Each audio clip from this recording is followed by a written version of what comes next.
Bulan adalah tetangga antariksa terdekat bumi dan satu-satunya satelit alami bumi. Bulan kemungkinan terbentuk saat benda objek seukuran Mars menabrak planet kita miliaran tahun lalu. Aku belum lahir saat itu. Bencana ini mengubah bumi menjadi bola batu cair panas, sekaligus mendorong sejumlah material ke orbitnya, sehingga menciptakan bulan. Bola yang sangat berkawah ini bergerak mengitari planet kita. Fenomena ini menyebabkan pasang naik dan pasang surut di bumi.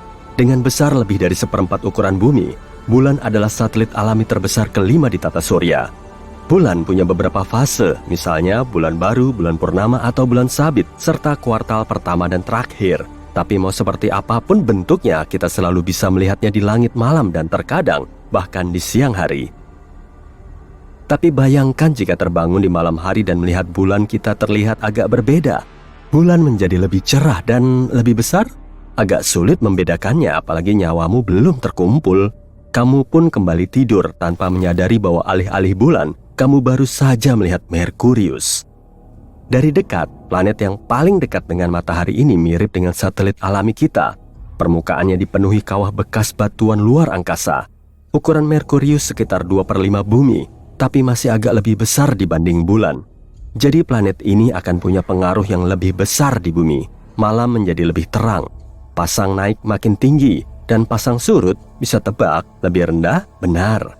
Siklus bulan, yaitu saat bulan atau lebih tepatnya Merkurius sekarang, perlu melewati sebuah fasenya menjadi 14 jam lebih singkat. Tapi secara keseluruhan, perubahan ini takkan punya dampak drastis bagi bumi.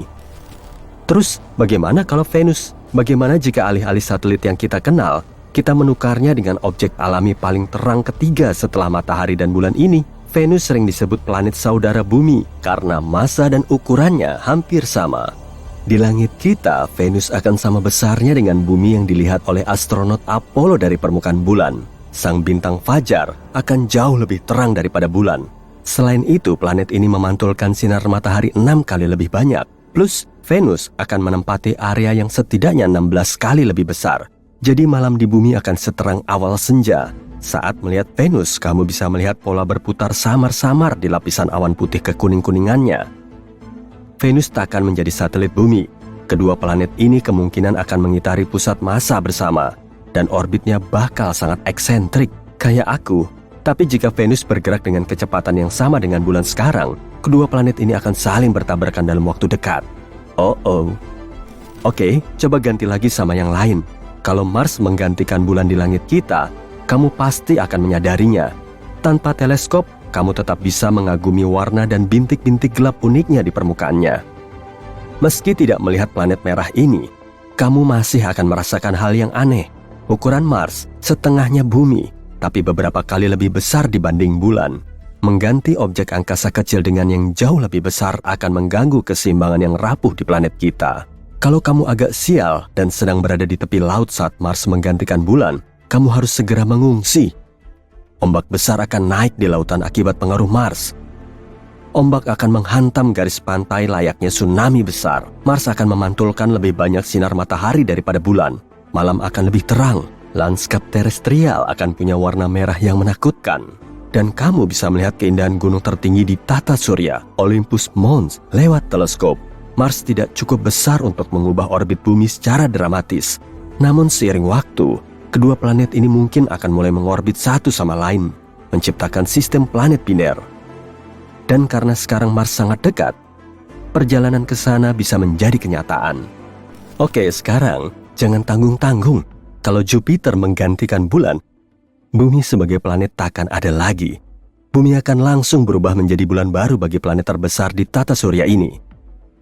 Satu-satunya efek positif dari perubahan ini adalah kita bakal punya pemandangan langit yang indah. Jupiter puluhan kali lebih besar daripada bulan. Bola raksasa bergaris indah ini akan menutupi hampir seluruh cakrawala. Kalau kamu sempat menikmati pemandangan ini, kamu akan melihat awan kuning, coklat, merah, dan putih mengambang di atmosfer Jupiter. Sayangnya, tarikan gravitasi sang raksasa gas akan menyebabkan gempa bumi, letusan gunung berapi, dan tsunami dadakan. Mantel dan kerak bumi akan tertarik ke Jupiter, sehingga menghancurkan planet kita. Bumi akan meregang dan ditekan dengan kekuatan sedemikian rupa, sehingga permukaannya akan menonjol bolak-balik lebih dari 100 meter. Sayangnya, kecepatan bumi cuma 10% dari kecepatan yang dibutuhkan agar kita tetap berada di orbit Jupiter. Jadi planet kita yang lamban akan menabrak sang raksasa gas dalam waktu kurang dari sehari. Duh, ngeri tuh, jadi jangan nabrak ya.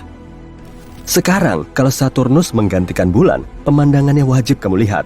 Planet ini lebih dari 35 kali lebih besar dibanding bulan.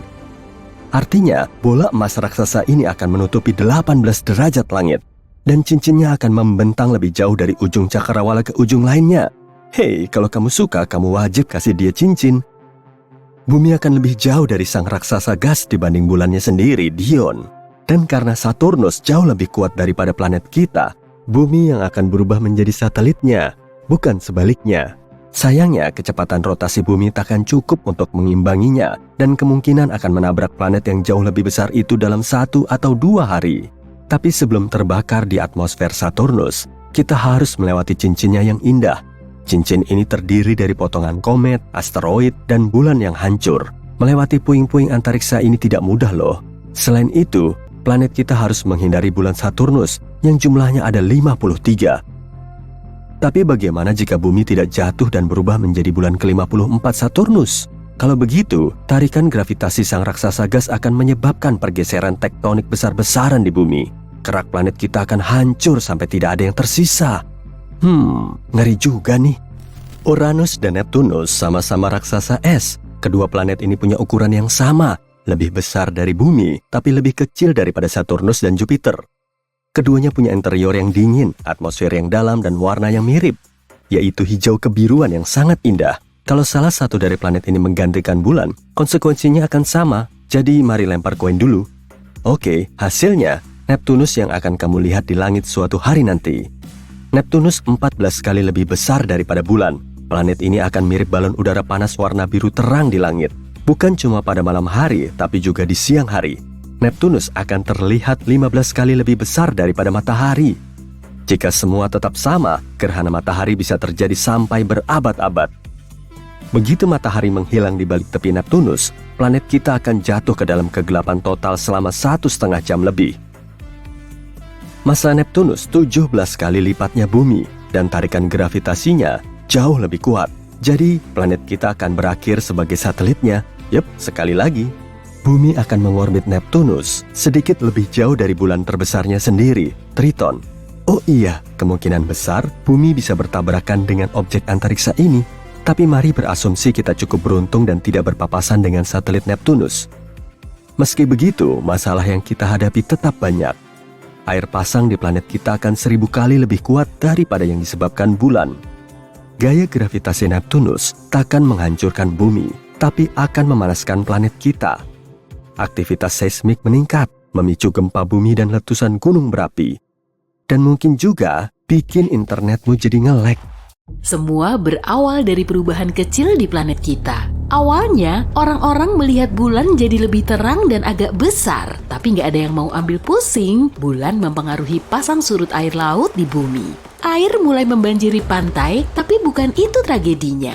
Banyak ikan mendekati daratan, ada cumi-cumi raksasa, anglerfish, dan hewan laut lain di dekat pantai. Padahal biasanya mereka hidup di laut dalam, keanehan lain terus bermunculan setiap hari. Burung nggak lagi terbang ke selatan saat cuaca dingin, tapi mereka ngebentuk kawanan besar dan berterbangan tanpa tujuan di sekitar perkotaan. Dulu, bulan bisa membantu navigasi burung di alam, tapi sekarang mereka nggak tahu lagi harus terbang kemana. Di lautan luas, kapten kapal mengamati arah kompas makin gak stabil, jarumnya terus muter-muter ke segala arah karena kutub magnet bumi berpindah posisi, bulan terus mendekati bumi tanpa alasan yang jelas. Gravitasinya juga mempengaruhi gravitasi planet kita, lalu ngefek ke perubahan iklim, perilaku makhluk hidup, dan medan magnet.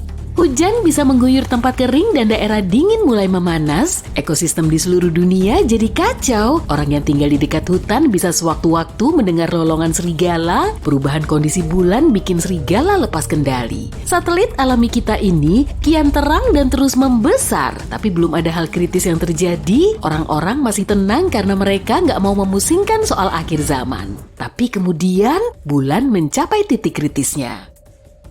Ceritanya kamu lagi jalan kaki sambil ngedengerin musik, lalu tiba-tiba ada orang yang nyenggol kamu dari belakang. Ya udahlah ya, mungkin dia lagi buru-buru. Saat kamu ngelanjutin jalan, ada cewek yang nyenggol bahumu. Sambil buru-buru pergi, dia cuma bilang, "Maaf ya, tapi kamu sempat ngelihat ketakutan dalam sorot matanya."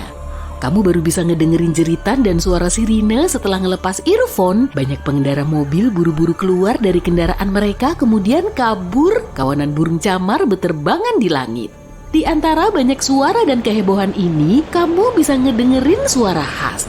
Kayaknya itu suara air. Kenapa ada suara air? Padahal kamu lagi ada di perkotaan yang jauh dari laut. Sesaat kemudian ada gelombang besar yang membanjiri jalanan. Dan gelombang ini bergerak ke arahmu. Kamu bergegas memasuki gedung terdekat dan naik ke lantai 10. Dari sini kamu bisa ngelihat genangan air yang membanjiri kota. Arus kuatnya telah menyapu kendaraan, bangunan, dan pepohonan. Ternyata ada hiu dan hewan laut lain di dalam air. Banyak orang cuma bisa ngumpet di dalam rumah dan atap rumah mereka. Bencana ini melanda seluruh kota. Di dekatmu ada TV yang menyala, dan dari situ kamu tahu kalau banjir juga melanda banyak negara di seluruh dunia. Tsunami besar menerjang kota-kota pesisir, dan di beberapa tempat, ombak laut bisa mencapai ketinggian gedung 30 lantai. Banyak kota porak-poranda, dan banjir besar ternyata baru permulaannya. Bulan mengelilingi bumi dan menjaga planet kita tetap pada porosnya. Bulan bikin cuaca di bumi lebih stabil dan membantu makhluk hidup berkembang. Tapi sekarang, keseimbangan ini rusak. Bulan terus mendekat dan mengubah gravitasi planet kita. Bumi bisa sedikit miring ke samping dan memicu banjir besar di seluruh dunia. Bayangin kamu lagi megang gelas berisi air, kalau gelasnya dimiringin, air di dalamnya akan tumpah kemana. Hal serupa juga terjadi dengan lautan kita. Bulan gak cuma mendekati kita, tapi juga melayang sambil mengitari bumi. Tiap putarannya bikin jarak bumi dan bulan makin dekat. Hal ini menyebabkan bencana alam di berbagai tempat. Pergerakan air sangat fluktuatif. Semua air ini kemudian mengalir lagi ke jalanan dan ke pantai. Air laut akan datang lagi ke perkotaan saat sore hari. Waduh, kayaknya petang udah muncul tuh. Langit semakin gelap, padahal saat itu baru pukul 3 sore. Bulan mengubah kecepatan rotasi bumi dan bikin siang hari kita berjalan lebih cepat. Bulan menutupi hampir seluruh langit dan menerangi planet kita. Dari bawah kamu bisa ngelihat kawah bulan yang sangat besar. Objek ini masih bisa kamu lihat saat matahari bersinar karena jaraknya sangat dekat. Di beberapa tempat bulan juga menghalangi sinar matahari. Setelah air surut, banyak orang mulai keluar rumah. Tiba-tiba gempa mengguncang. Jalanan kelihatan retak-retak dan banyak rumah rusak parah. Di jalanan juga ada tanah longsor, lempeng tektonik di seluruh dunia bergeser. Bayangin ada 2 bola magnet yang saling mendekat. Salah satu bola itu adalah bulan dan satu lagi inti bumi. Menurutmu ada apa aja sih di atas inti bumi ini? Ada kerak bumi setebal ratusan ribu kilometer, semuanya terus bergerak. Retakan berbahaya terus bermunculan di seluruh penjuru dunia. Gunung tertinggi di bumi runtuh dan berubah menjadi tumpukan batu. Dasar laut retak dan memuntahkan magma dari bawah tanah. Gunung berapi kembali aktif dan mulai ngeluarin magma. Awan abu vulkanik memenuhi seisi langit, bikin bulan dan matahari nggak kelihatan jelas. Tapi hal yang paling menakutkan masih belum terjadi. Nantinya akan ada tabrakan dahsyat. Bulan melayang-layang sambil mengelilingi bumi seperti bola di kaca bundar dengan lubang di tengahnya. Gaya ini menggerakkan awan ke seluruh bumi.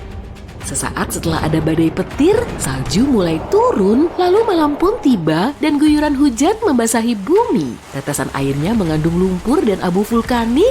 Manusia menjadi sulit bernapas tanpa bantuan masker gas.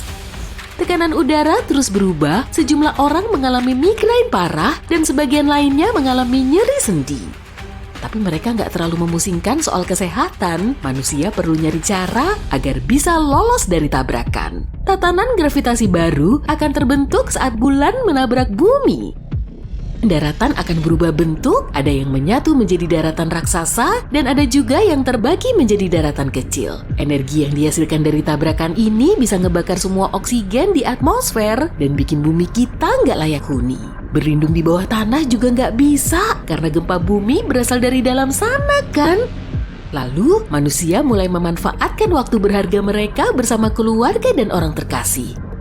Bulan terus mendekat, posisinya saat ini cuma sejauh stasiun luar angkasa internasional. Seluruh langit tertutup oleh bulan, banyak kota tersapu oleh ombak. Tsunami yang tingginya berkilo-kilometer memusnahkan daratan dan jutaan ton magma menggempur lautan. Miliaran liter air menguap begitu aja, uap air naik ke udara, bercampur dengan abu dan mendera bumi dalam bentuk awan kumulus raksasa. Kamu mulai menerima kenyataan bahwa bumi dalam kehancuran total. Tapi bulan kita ngeliatin keanehannya lagi. Di permukaannya ada retakan raksasa. Dan perlahan bulan terbelah menjadi 2 bagian. Kedua bagian ini hancur jadi bongkahan besar. Bumi kita nggak punya satelit alami lagi. Di angkasa cuma ada bongkahan antariksa. Tapi kenapa hal ini bisa terjadi? Ada celah di sekitar planet kita yang disebut dengan Ross. Di sini gravitasi bumi lebih kuat dari gravitasi bulan. Artinya, gaya yang membuat bulan utuh lebih lemah daripada gaya destruktifnya. Orang-orang bersorak gembira. Batas Ross bisa nyelamatin planet kita. Bulan gak akan nabrak bumi, tapi hancur menjadi bongkahan, lalu ngebentuk cincin di sekitar bumi. Planet kita menjadi kelihatan mirip Saturnus. Sabuk batuan bulan mengelilingi bumi. Bongkahan besar ini menghancurkan semua objek yang menghalanginya, termasuk serpihan antariksa. Satelit nggak bisa berfungsi lagi, manusia kehilangan alat komunikasi dan navigasi. Kita harus memakai peta kertas lagi.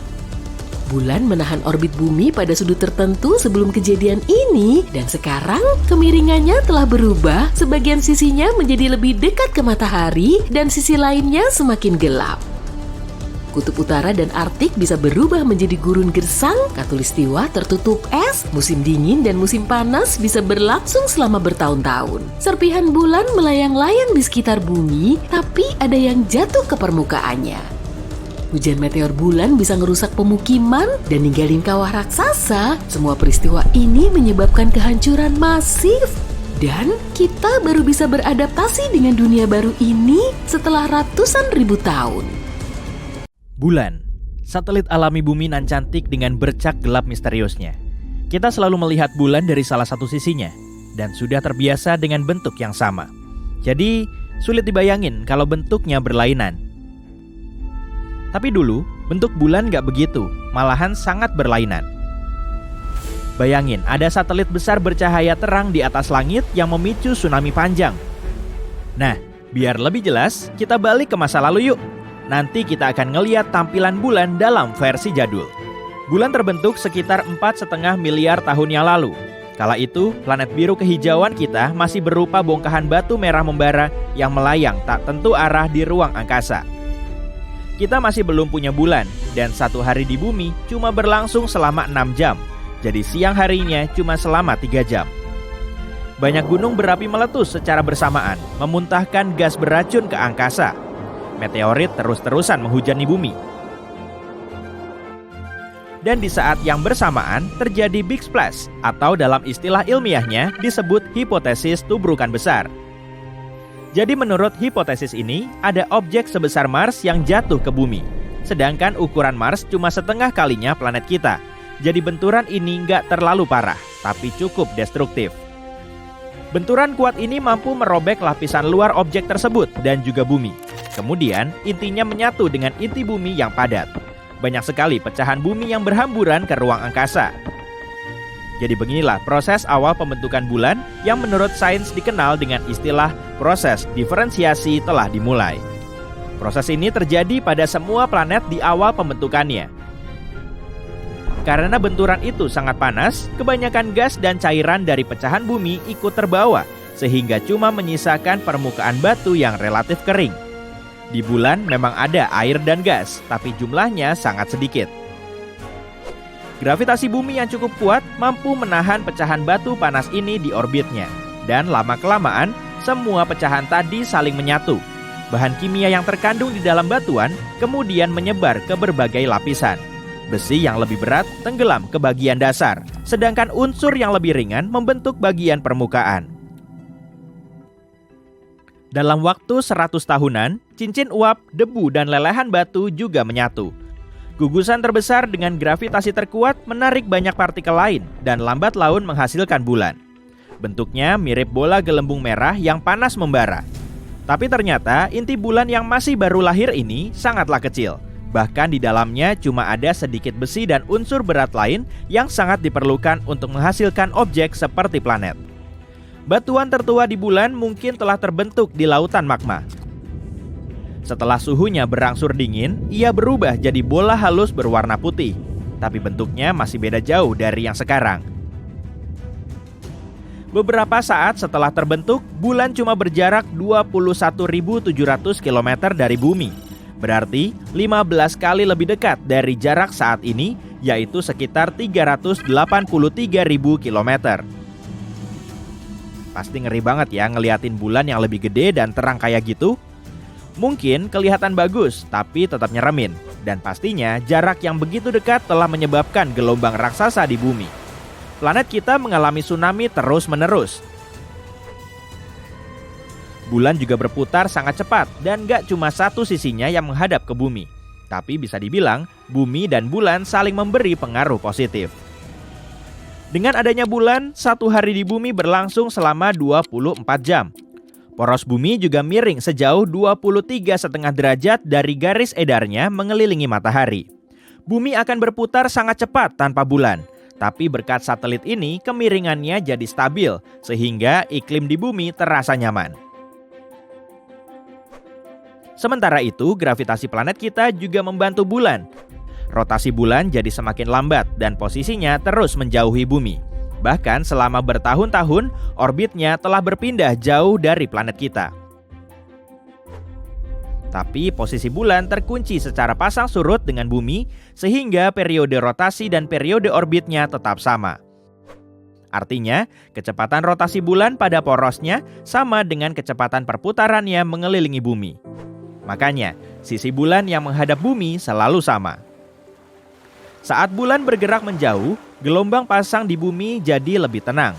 Kemudian, air bisa mengalir ke berbagai tempat terpencil di planet kita. Saat itulah kehidupan di bumi mulai muncul. Tapi selama evolusi bulan, hal apa aja ya yang terjadi di permukaannya pasca pembentukan bulan?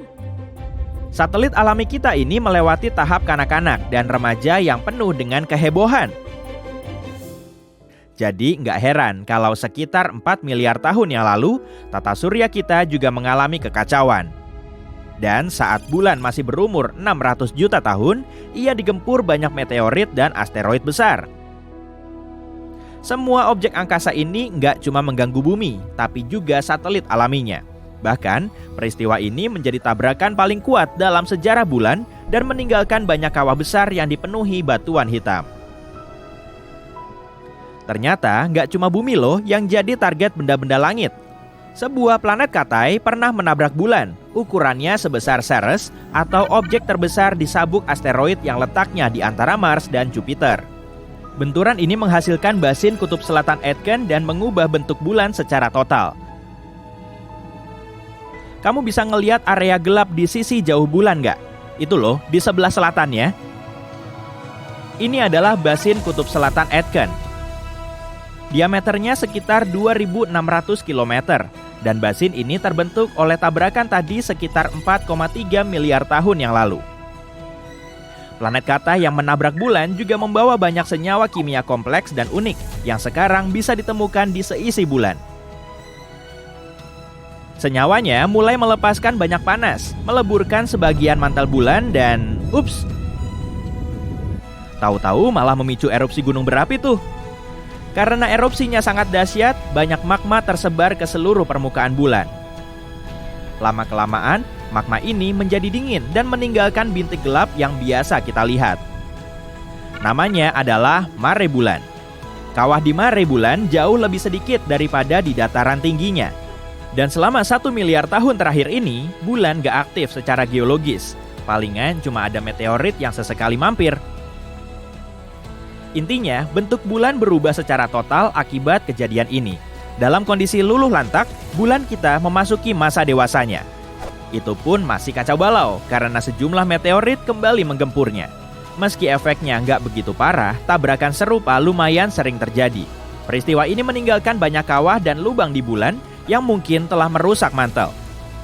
Sebagian tabrakan membuat kawah besar yang sudah ada semakin dalam. Kerak bulan juga terus menipis. Bagian atas kerak bulan yang dipenuhi kawah ini kemudian dijuluki sebagai dataran tinggi bulan. Oh, area yang berwarna putih terang itu ya? Dataran tingginya. Tapi akhirnya alam semesta semakin tenang dan rupa bulan kelihatan seperti sekarang. Masih ada banyak hal yang belum kita ketahui tentang satelit alami bumi ini.